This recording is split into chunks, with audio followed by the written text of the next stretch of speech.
This episode of the Folding Towels podcast is brought to you by Hygiene Australia. Did you know that oil retention in towels isn't just gross but can be a fire hazard? Hygiene Australia have worked with the health and wellness industry to develop cleaners and laundry products that are guaranteed to remove oil residues from your towels so that they feel and smell clean, last longer and reduce your risk of laundry fires. Listeners can get 15% off their next order when they visit hygieneaustralia.com.au and use the code 15OFF-FOLDING-TOWELS.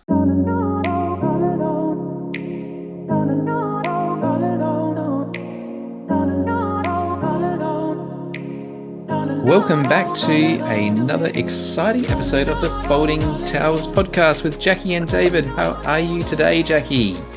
I am very excited to be here today, David. And why is that? Because we have a special guest. Another guest. Woo-hoo. Yay! Yay. Another one.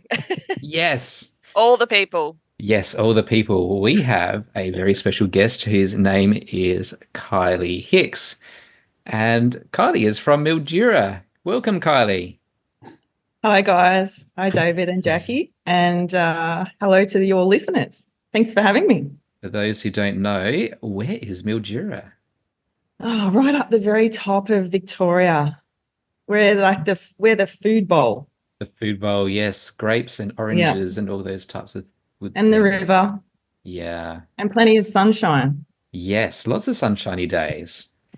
Well, Kylie has been a hands-on therapist for over 20 years. You're a veteran of the industry. So after starting her own practice, she quickly noticed that there were missing links when it comes to the treatment of chronic pain. And Kylie has developed a unique approach and some techniques which have delivered some really amazing results with chronic pain clients. And Kylie believes that the greatest tool in her toolbox is the client-therapist relationship, and her empathetic approach to working with those people helps to regulate the nervous system and defensive patterns. This is going to be an amazing episode, Kylie. I think we're in for a bit of a wild ride. Yeah, unpacking my brain might be wild. We're going to start with the question which we like to ask all of our guests. Who is your favorite superhero and why?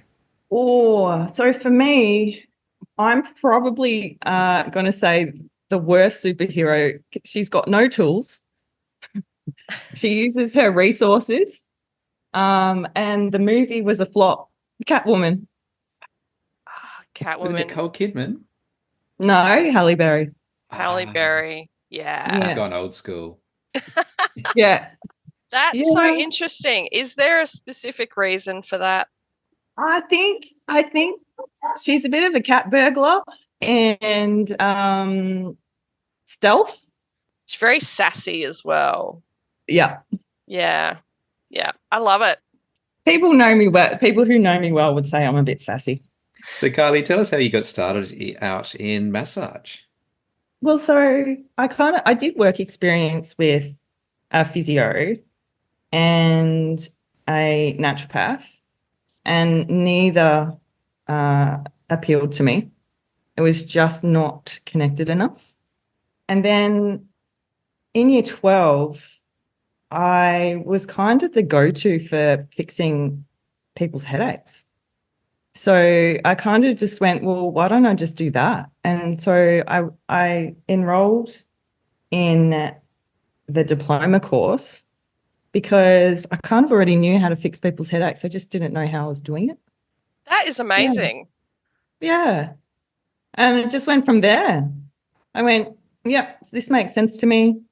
Yeah, so I just put all the pieces together and you wanted to figure out how you were actually doing it. Yeah. Yeah, that's really cool. You just have that innate ability to read the body. Yeah, yeah. And I think the physio side of things didn't appeal to me because it was more mechanical, not as hands-on. Yeah. And and I was a really young year 12. I wasn't ready to go away. Mildura is a long way from uni. I was a young year 12. I turned 18 in May the following year. Yeah. Yeah. It's actually a very young start for our industry because a lot of our listeners, this might be their second or third career. And Many of them haven't got started in massage until they're into their 30s or 40s. Yeah. Yeah, I don't know, it just made sense to me. Let's talk about your professional journey. How did you go from helping people with headaches as a young 18-year-old to working with complex and chronic pain?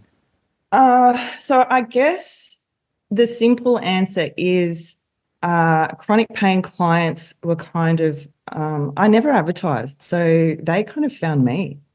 Even though we do learn a lot in our training, I don't think, look, let's face it, we're just given the bare basics and we have to make that work.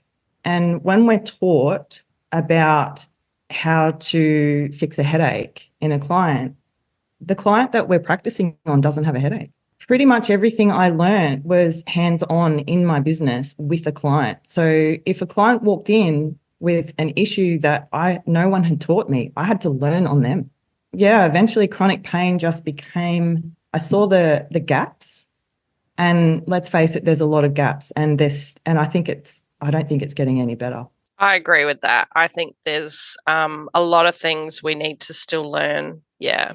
Yeah. So the majority of my clients went from, headache cycles of, a couple of years to then people that have, in their 50s that have had no luck on headaches. And they might have started getting headaches in their teens and no one's found an answer. So by the time they would get to me, they're on trial meds and preventative wafers and injections. Yeah, there is so much in that field where the only allopathic approach to the body is just palliative, and that management, keeping people comfortable. And you see the frustration in your clients. And almost, I've come to see you, but I've got no hope because no one has ever given me hope. Yeah. Yeah, it's just that self-fulfilling cycle. Yeah. As you're describing that, I'm remembering conversations that I've had with some of my clients who've presented with similar things. And yeah, like the neck especially is something, in my experience, that therapists are just not really taught very well, or people are really not keen to work on people that have chronic headaches in particular. It seems like that's my experience anyway. So yeah, from what I've heard from my clients, I get a lot of people come to me, they go, I've had migraines for years. And I'm like, okay, cool, let's fix this. Let's actually see how we can sort this out for you, because they've been to 10 other therapists and they've done nothing for them. So yeah, that's really interesting that you would specifically talk about headaches. Yeah, headaches are probably my favorite. Yeah, right. And especially the ones that particularly are there all the time, so they never go away. Yeah. And I want to go back to the point that you made, Jackie, about therapists are scared to touch that sort of level of chronic pain. Yeah. So what happens is that isolates the client, and they're already massively isolated. They've got no answers. They're so detached and living in dissociation because they kind of have to get up in the morning and go to work. So if they start thinking about their headaches, it's almost like they're in autopilot. Mm-hmm. And that's why they don't have hope. So they detach. Yeah. So the worst thing that as a therapist that we can do is not touch that.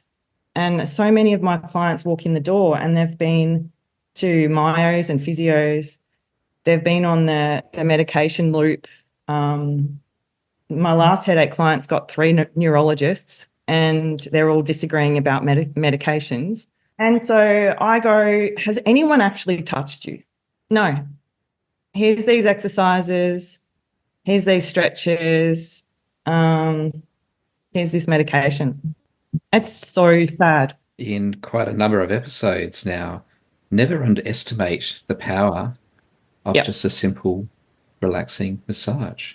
We actually touch the person. Yeah, so the ongoing headaches that sort of are there all the time, kind of like a nagging toothache, they're probably my favorite because if that pattern's broken, the client knows straight away. Yeah. Whereas if they're cluster headaches, or they come sometimes when it's, in between my cycle, or I've had a bad day at work, I have to put myself to bed because I get a headache. They're really hard to read. So the ones with patterns, they're my favorite. That is amazing. And it almost makes me want to drive 4.5 hours to come and get a massage from you. Because I have chronic headaches. I've got someone in Shepparton sitting on my waiting list. I don't know how I'm going to do that. But anyway. Wow.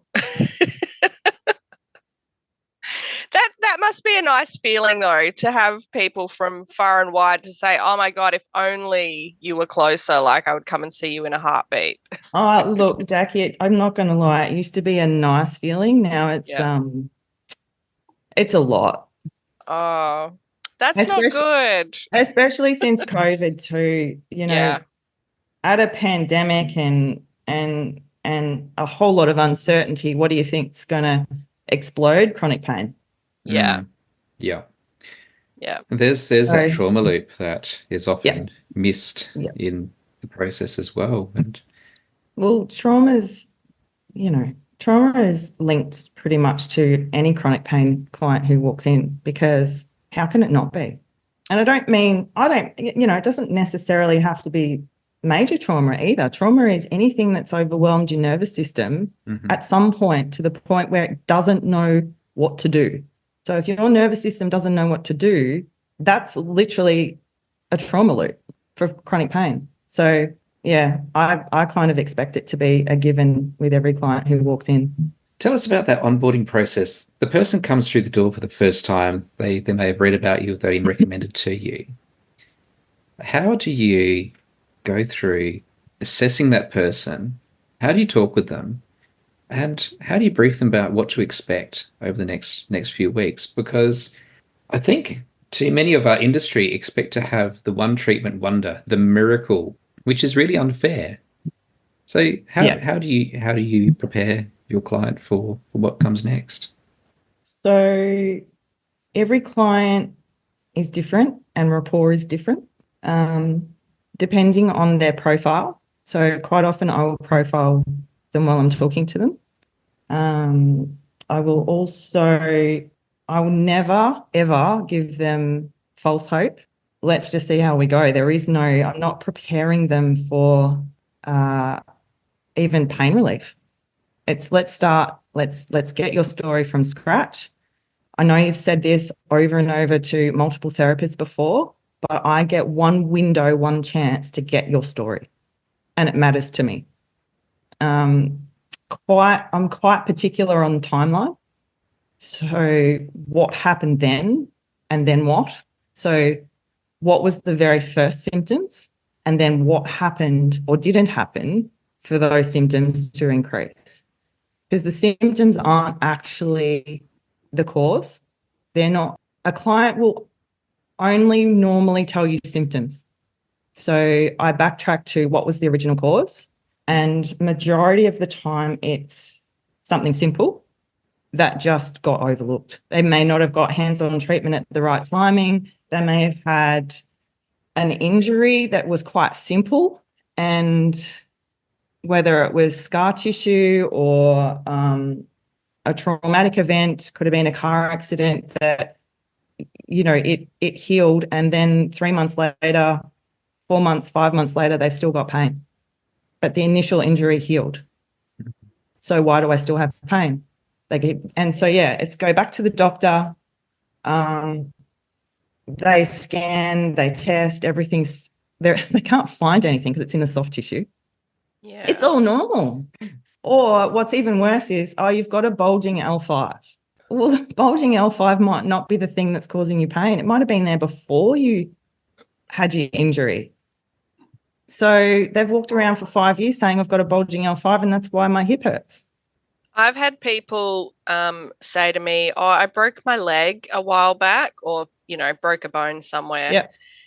And then in the further conversation, it turns out that the accident that happened where they broke the bone was like 25 years ago when they were a child or very young. Yeah. And then they're saying, oh, that bone, like it never healed.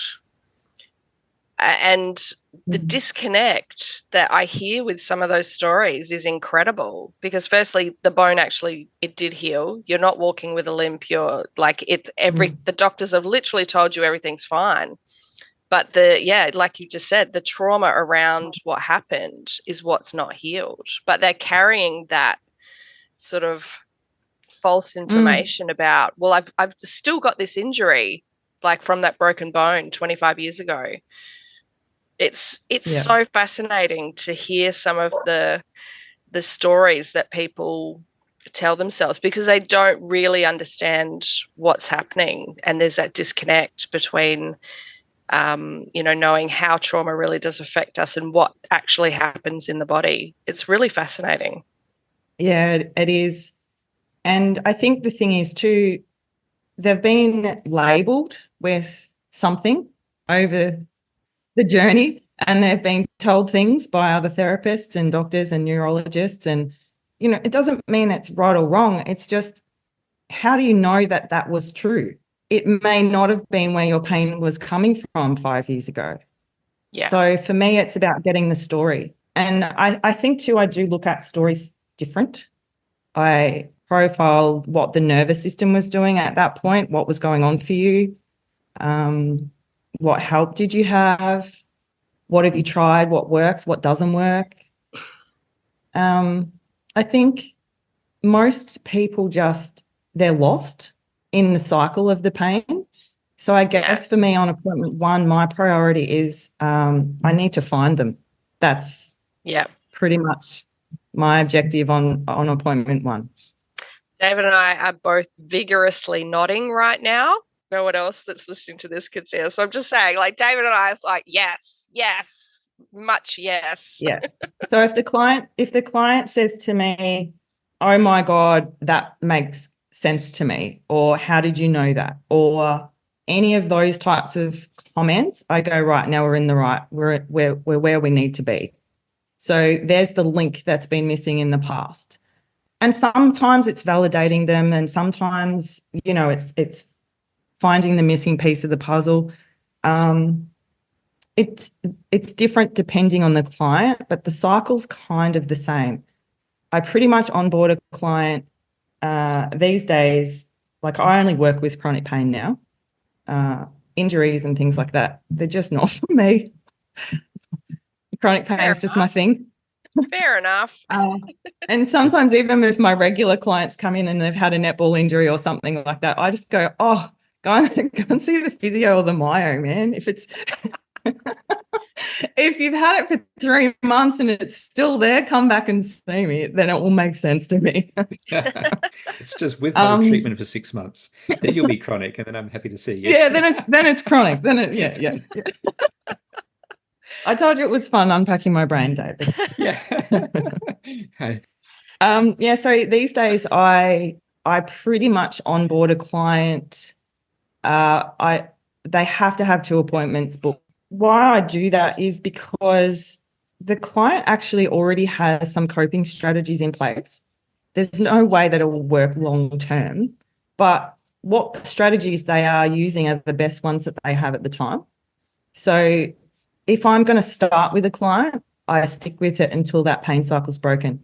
There's a way out of chronic pain, and it's quite particular. You can't just have one appointment and then 3 weeks later have another appointment, and then, it's got to be a treatment plan. So you have those first 2 appointments pretty close together? Within 7 days, ideally. And I think that's why it's so frustrating for the people on the waiting list, because most of them are new. Yeah, so to get them on board in my calendar is tricky. So yeah, once I start with them, they're the priority until that pain cycle's broken, and then maintaining for longer than a week, maintaining for a fortnight, maintaining for a month, and then we start interrupting a lot of their beliefs around pain. Because the belief around pain is like, pain's real, but the belief has to change as well.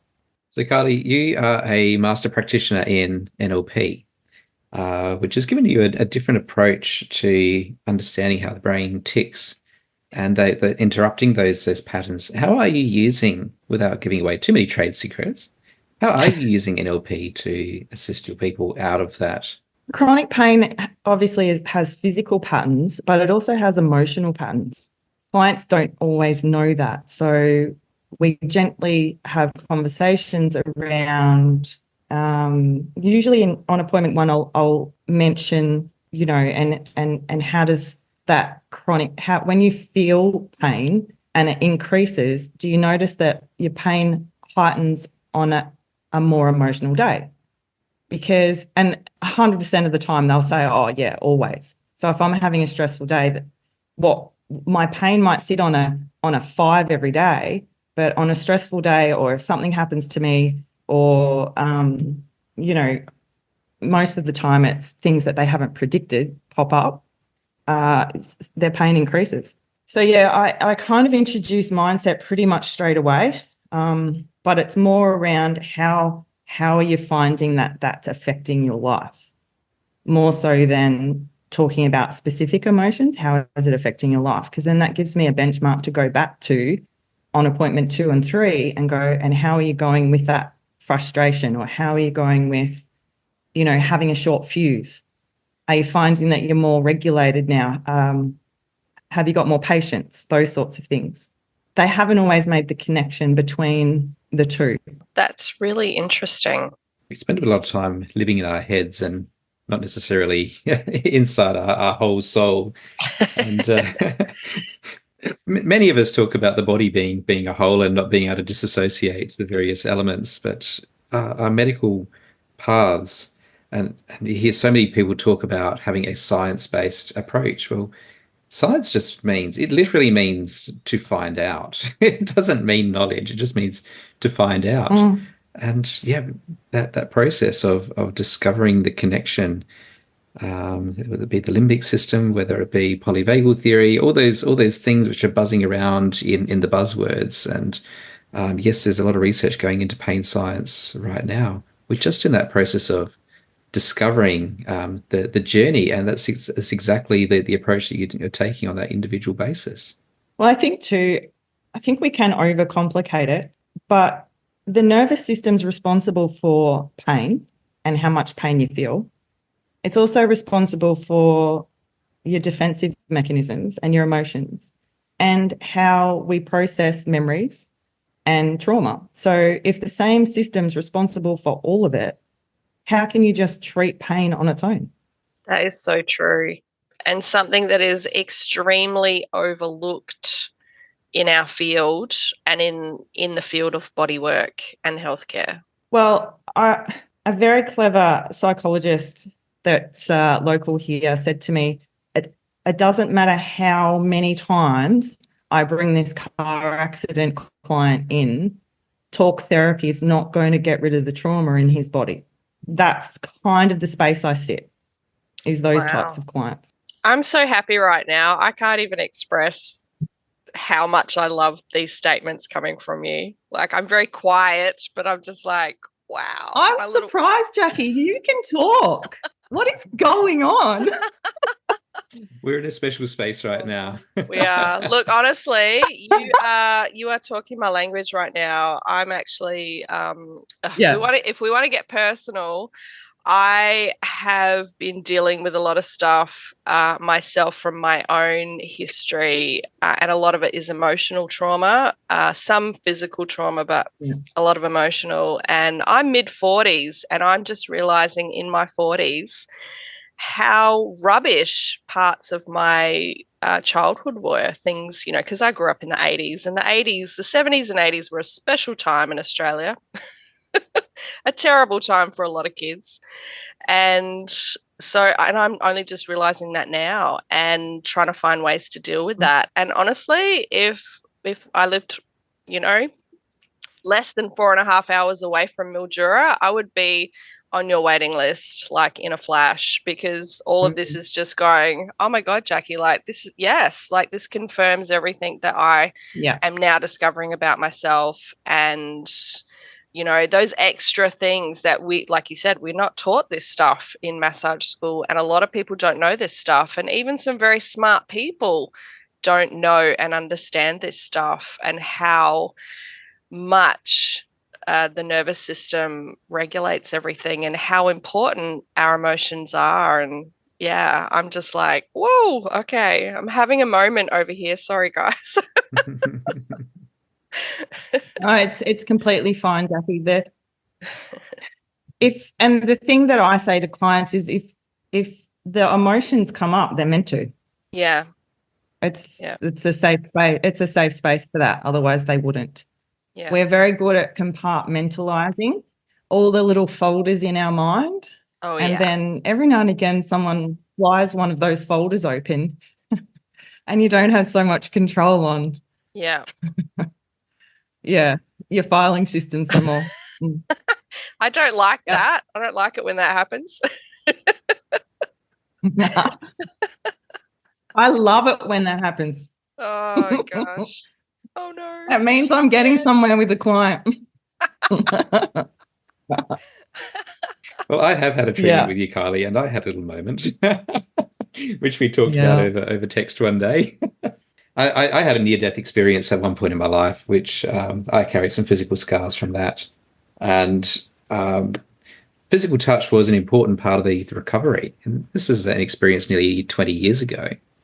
And it was after that treatment with you, Kylie, that some images came back to me, which I wasn't quite expecting, and things which I actually didn't directly remember.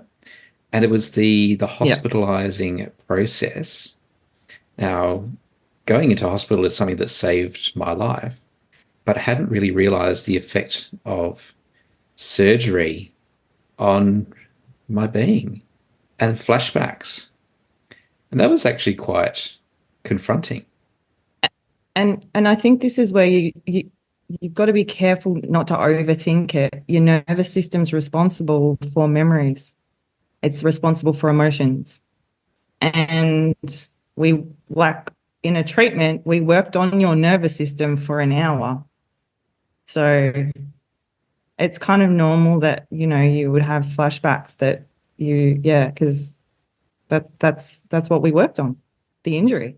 I'm just like, I'm relating to David's comment so much because I've seen that with my clients as well. Like I've had a client who was in, I can't remember, 3 or 4 car accidents, and the last one that she had was very minor. It was just a little bump. And she was just, because the previous ones had been a lot more traumatic, she was just so, I talked to her on the phone and via text, and she had to cancel a massage appointment because of this accident with me. And I said, okay, let's push it back a bit, and you come and see me in a couple of weeks. And she's like, oh, I'm going into work later, because this had happened in the morning. And I said, no, I don't think I think you need to take the rest of the day off. And she's like, no, it's fine. The car's sorted. I'm fine. And she called me, several hours later, just crying, because she's like, oh shit, like all this stuff just kept coming up, because this minor accident just brought back all of the subsequent, the previous accidents that she'd been in. And like everything David just said just reminded me of that and stuff happening with me, and I'm just sitting here going, holy shit. I work with quite a number of people with whiplash injuries, and they'll come in expecting to be just sent out the door and never touched again, and have the conversation of, this is a lifelong injury, and you can see their eyes kind of bulge. It's like, yeah, your body has learned something about how to protect itself, and it's trying to do that. So you can go into remission with a whiplash injury, but the beep of a car horn, the sound of screeching tires, they can re-trigger that experience for you, and your body will shut down expecting the impact, and from that your pain will come back. There's so many stories, like I've got a client who originally didn't come in for a knee issue. She had headaches, but she was telling me a story about how she dislocated her knee in a pool and that she's not been able to, she's got issues with that knee. So every time she goes near water, her knee is in pain. They sent her to psychology and I've done all sorts of tests. There's nothing wrong with her knee. It was a memory of having that knee dislocated in a pool. For some reason, she just couldn't, it was in a loop. So every time the knee was near water, she would get knee pain. So me being me, of course, wanted to work on her knee. And we worked through that. And, you know, now she can go in a bath and in a pool. I don't know. How do you talk therapy that away? I'm not really sure. You can't. Our bodies are extraordinarily complicated. And Yeah. Dr. Carl talks about a couple he knows who are allergic to champagne without being allergic to champagne. And this couple were at a party where there were some dodgy prawns, but they happened to be drinking champagne at the time, and they got extraordinarily sick. But their body has associated the illness with the champagne, not with the prawn. And just the smell of the champagne is enough to them to go, oh, I can't be near it anymore. Wow. That is so fascinating. I have always loved that idea that scent can take you places, and there are several scents that I as soon as I smell them, I'm back in my childhood, or I'm elsewhere. And yeah, that's so fascinating. I'm loving this conversation. Not the prawns, though. Got an important question for you, Kylie. And working with people with chronic pain and with trauma, you'll hear some pretty powerful stories. And what do you do to, I guess, protect yourself from taking on that trauma yourself? It's taken a little bit of practice. And to be honest, I've probably been better at boundaries at work than I have been in my outside of work life. For that reason, because my hands are on their nervous system for an hour. So I had to get very good at it's theirs, it's not mine. And the other thing, if I get too embedded in it, I could be thinking about that client in a week, in 2 weeks, in 3 weeks, until their next appointment in a month. And they might have moved on from where they were the following day. It's not mine. It's not mine. It's their belief. It's their, I guess, journey to go through, and whatever it is that they have to learn from it, I'm just kind of part of it. So it's much better for them if you can really just let it go on the day the same way that you're hoping that they will. Well, it even has to be shorter than that, Jackie. So that client's leaving and I have to reset for the next one. So if I haven't reset, the next client gets that. They're asking from the same attention for their hour as the last client.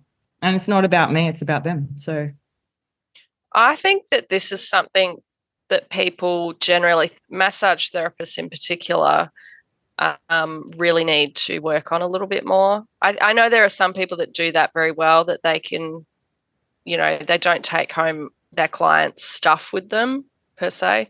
But yeah, I think that this is something that we as an occupation need to maybe get a bit better at. And I think,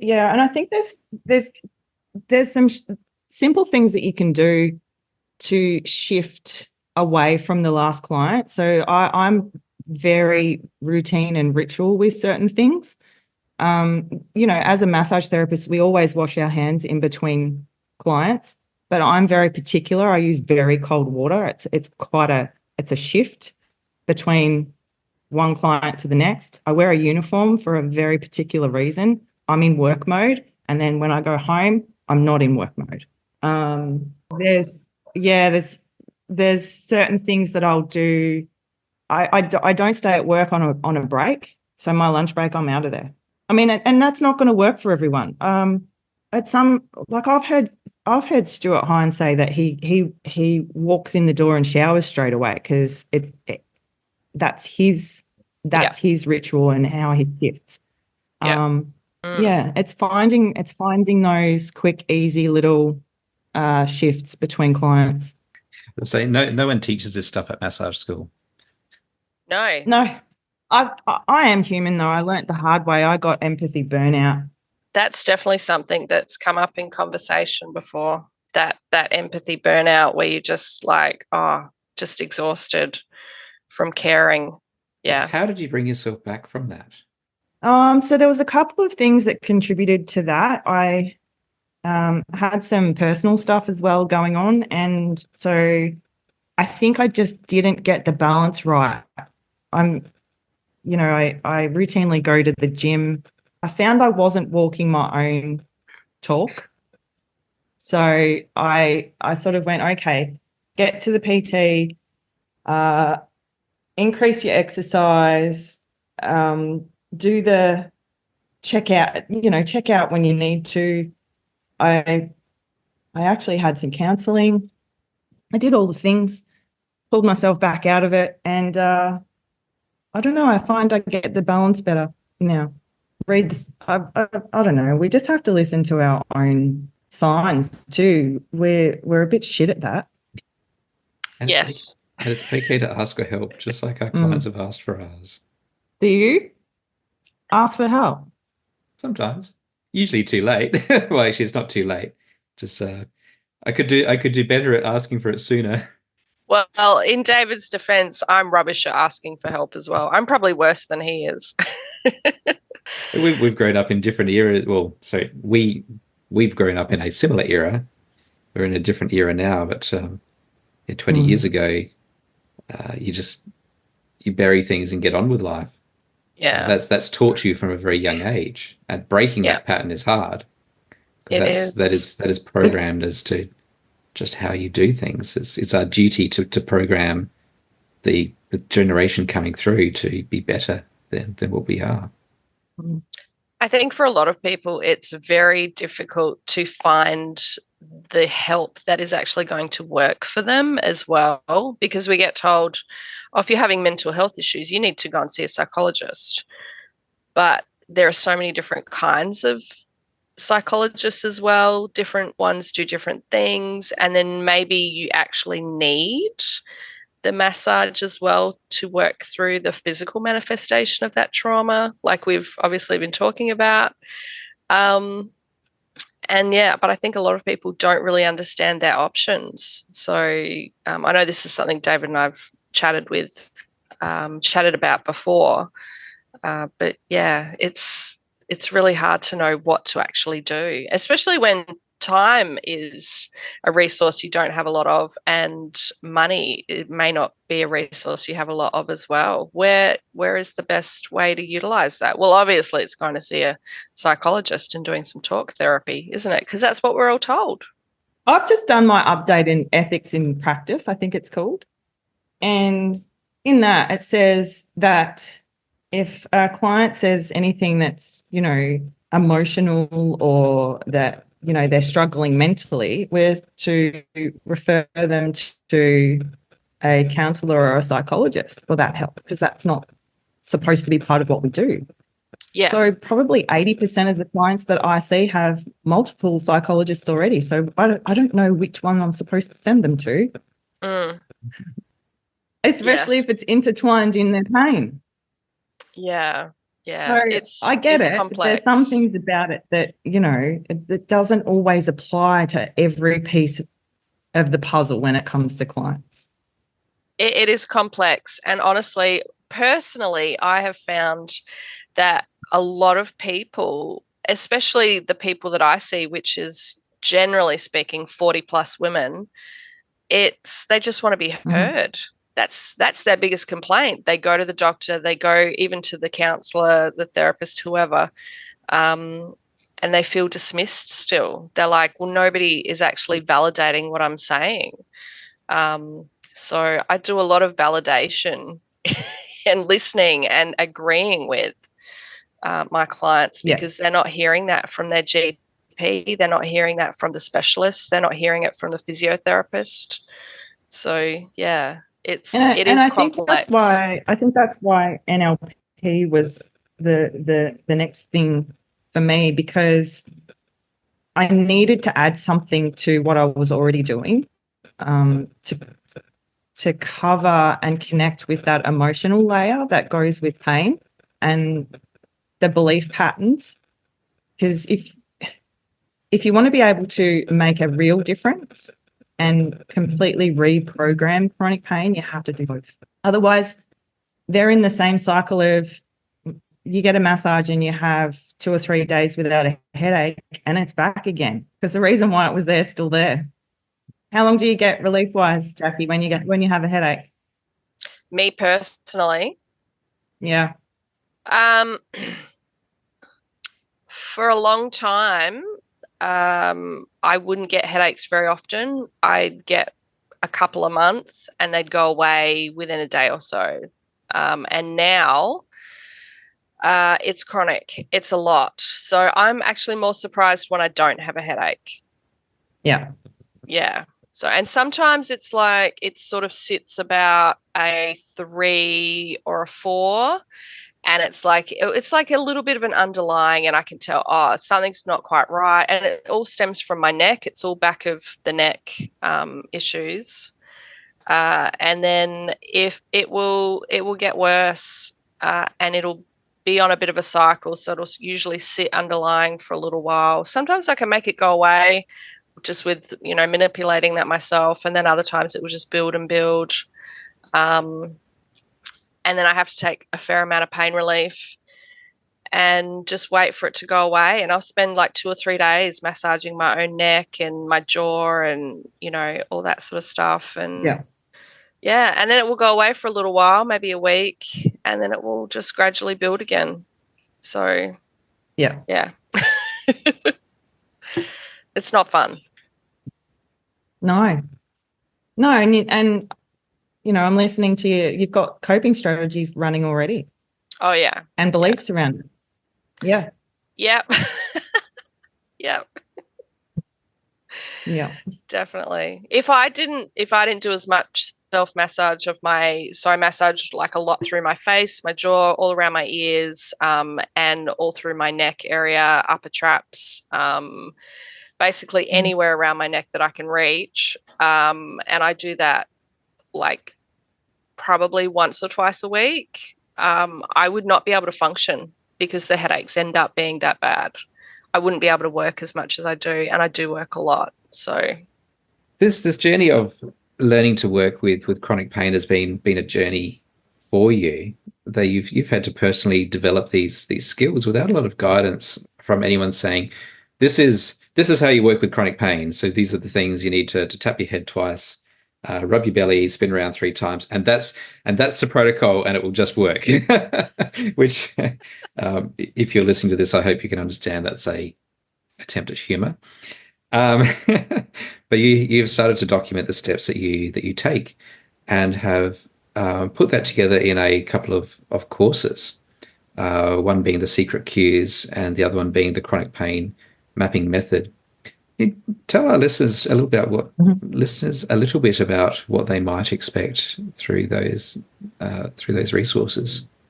Over COVID, I kind of went, I had a busy brain and wanted to put it to something. So over the years, I've listened to a lot of therapists, and the gaps that they have, they didn't really make sense to me, I guess. A lot of therapists have issue with rebooking. It actually makes no sense to me. Rebooking is a part of a treatment process. Like it's a part of the treatment plan. It isn't something that's separate. It's not about you as a therapist, how do I rebook, or what if the client doesn't like me? It's not about that. It's if you're going to start treating somebody, the rebooking process is actually a part of the treatment process. So I kind of look at what I do in the clinic and went, well, how would this was after I did NLP, because no one's taught me what I do. So I kind of put a process in place and started mapping it. So It doesn't matter if you use cups. It doesn't matter if you're a needle, like if you do dry needling. It doesn't matter what your modality is.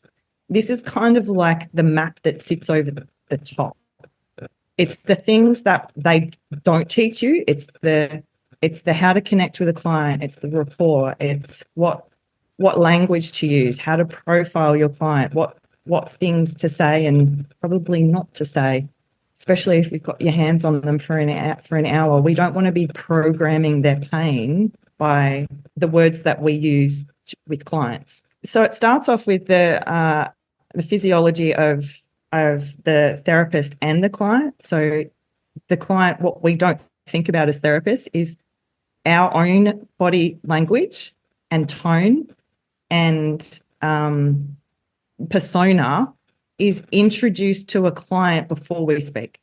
They're reading that before we've even spoken to them. In the same way that we do that with our clients, we're assessing gait, we're putting a picture together of our client in the same way before they speak. So that's the start. Then we're going to rapport, how to gain rapport, how to lose rapport. We sort of touched a little bit on the routines and the processes in between clients that matter in breaking rapport and then gaining rapport with the next client. Language and body language can help with rapport as well. Then we're going to profiling, which is which words we use. So there's 4 dominant profiles, and you can pick which profile someone is by what words they use. I've actually split that one, and that's the separate course that's on its own, just because I think it's so valuable for everyone to know, and not just therapists. I mean, we can do that in normal everyday conversations that we're having, at coffee or at work. Why is it that we don't connect with certain people and with others we just click? Usually there's a fair indication within profiling. And then, of course, the nervous system, that's my nerd. That's where I kind of unpack that emotional and physical side and why they can't be separated. And we're talking about chronic pain anyway. So, yeah, it's kind of like a map that sits over the top of our treatments. That sounds really, really interesting. If you'd like to know more, we will put a link to those courses within the show notes. If you are listening in the car, look out for kyliehickscoaching.com and you can find the courses in there. Or once you've pulled over and you're feeling safe, you can click on the link in the show notes. You are on Facebook and Instagram as well, Kylie, aren't you? Yeah. Yeah. Yeah. For those of us that love social media and love to find people on the Facebook. I don't know. I find socials interesting. I post things just because I'm interested in the responses more so than anything. Mostly because I'm bored. I like that you post quirky things. Yeah, I do. And you know what's really interesting? The lamest stuff that I put on there. I post the lamest things on purpose, and that's the stuff that gets the most interest. The things that I really think about and plan, and they're profound, I get crickets. It's hilarious to me. Because it's social media. It's supposed to be fun. We have just released an episode about Facebook and how people are often using social media for babies, dogs, and people hurting themselves in the reels. Yeah. And not to take life seriously. Anything with a cartoon shirt or with my dog will get attention. It is.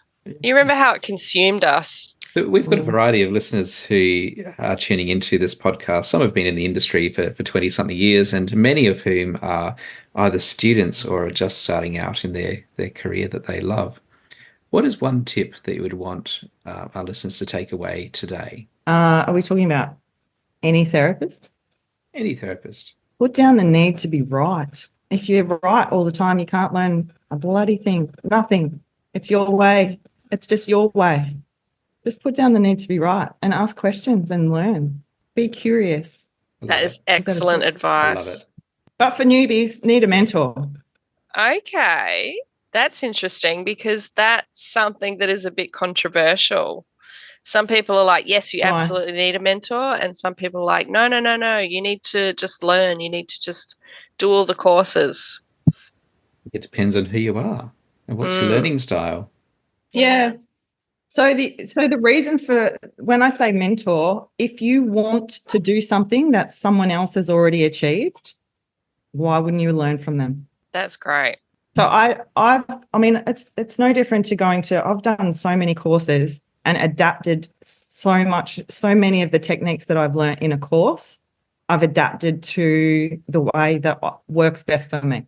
I mean, my neck technique that I do, that I have tailored and played with and honed down to be quite particular now. I learnt from a masterclass with Gary, is it Lavers? I was lucky enough to be the guinea pig for one of the techniques that he was teaching. And there was a moment where I went, when someone's doing a technique and they've got hold of, like, he had hold of the back of my neck, and I went, he's confident with this. Like, our touch sense knows when the therapist that's doing the technique is confident. And so what happened is, usually I'm terrible at relaxing my neck because I have trust issues. And it allowed me to actually just let my neck go. And the technique was just a stretch technique. There was, it was great and everything, but it allowed me to realize that when I go into clinic, how I do a technique matters to the client. They feel it. Yes. And so that technique, I was then able to adapt with the way that I was already working with the neck, with my trigger point work. And it was one of those light bulb moments for me where I went, how I do a technique, the client can feel. That, you want to get that let go moment. That is gold. And I just don't know whether therapists think about that and deep enough. They'll be telling the client to relax. We're responsible for that. Yes. I think that one depends on the headspace of the therapist. Are they a mechanical person? Yeah. And they're looking for the physical reason for what's wrong? Or are they an intuitive worker where they sense this person just needs to feel safe today? Yeah. How can I help that person to feel safe? If you go in and poke and prod, I'm sensitive. I've come here because I've got these things. Oh, let's cause you more pain today. How will they respond to that? We are talking about all of the things that no one really talks about today. My God, we've covered everything. Yeah, we've covered a lot. It's so good, though, to talk about these things with other therapists. This is what I love. Love it. Yeah. I've kind of popped your brain, Jackie. You have, yeah. I'm signing up for your course. I've decided. You have popped my brain. So if our listeners have any questions to ask you, Kylie, how can they best contact you? I'm sure you've got more links on there than I already know, David. We'll put some links in the show Facebook, notes, definitely. Email. Yeah. I'm not that hard to find. Yeah. Just a bit tricky to get into. Yeah. Thank you so much for joining us. This has been enlightening and amazing, and I've loved every minute, and I'm so glad we have had you on the show. We've had some moments. Yeah, you were like a little gold nugget just hiding on the edge of the river that we've just picked up and found, and you're an absolute treasure. Thank you for coming on. Oh, thank you guys for having me. Thank you, everybody, for listening to our episode today. I hope you have taken away some magic from all of this information that we haven't overwhelmed you too much, because I'm feeling a touch overwhelmed myself right now. So hopefully you have some space to breathe and come back for more next week. So thank you everyone for listening. We'd love to know what your key takeaway from today is. You can either pop it into the Q&A of this podcast through Spotify, or maybe leave us a comment through one of the social media channels, our Facebook page, or through Instagram. But if you like what we are doing through the Folding Towers podcast, why not like and subscribe through your favorite podcasting app so that you never miss an episode? And if you happen to be listening on Spotify or Apple Podcasts, please leave us a rating or a review. Thanks, everybody. Thanks, David. Thanks, Kylie. See you guys next time. Thanks, Kylie. Thanks, guys. Bye.